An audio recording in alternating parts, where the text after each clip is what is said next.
Hey, this is Tony with Salt Strong, and in this video I wanted to show a unique way of rigging a popping cork. It was brought to my attention from quite a few of our members when they asked after they saw a Bassmaster tournament where they were actually targeting redfish.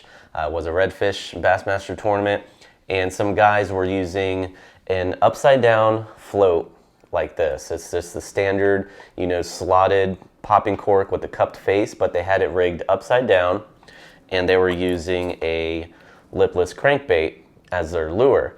Now with lipless crankbaits, they naturally will sink pretty quickly to the bottom. So the cork, all it was doing was helping keep that, lipless crankbait up off the bottom, out of the grass, but still allow you to retrieve the lure.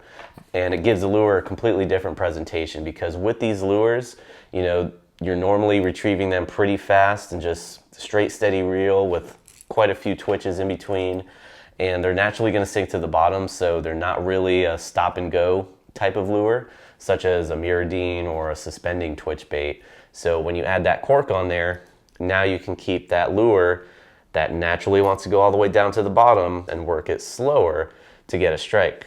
Now, as far as why you would want the popping cork upside down, when you have it upside down, you have less resistance on that cork when you're trying to retrieve the lure. So if you want to get the most out of the action of the lure, you would turn the popping cork upside down. So the cup is now facing the lure and the narrow end is facing towards you. So it's more basically hydrodynamic. So that resistance between your rod tip and the lure is less. So if you have to set the hook, you're going to notice that you're not going to have to use as much force, because if the popping cork was faced the normal way, you would have to use much more force because there's much more resistance between your rod tip and the lure itself because of that cup that is, hitting that resistance from the water and then going towards your lure. Now you can also use these corks upside down if you're using soft plastics, like shrimp lures that you would usually use under popping corks, or paddle tails. Again, if you don't want all that commotion on the surface of the water from the cork, and you want more attention on the lure itself, and you don't want as much resistance, when you go to try to set the hook on a fish, turn that cork around and you should be good to go. Now, one thing you do want to keep in mind, these corks do come weighted and unweighted.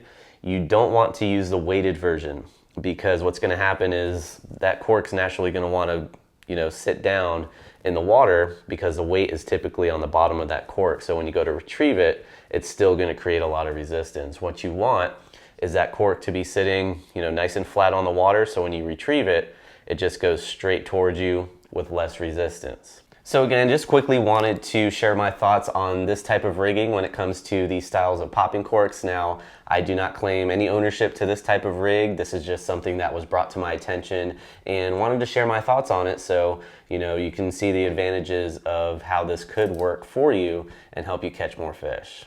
And if you're new to Salt Strong, just know that we're the best online fishing club in America, especially if you're targeting redfish, sea trout, snook, or flounder. There's nothing else like it, because we actually guarantee that you'll start catching more inshore fish while saving time and money. We do this through premium education, our exclusive insider fishing community, and huge discounts on the best tackle for saltwater anglers. To learn more, go to saltstrong.com. Otherwise, we hope to see you again soon.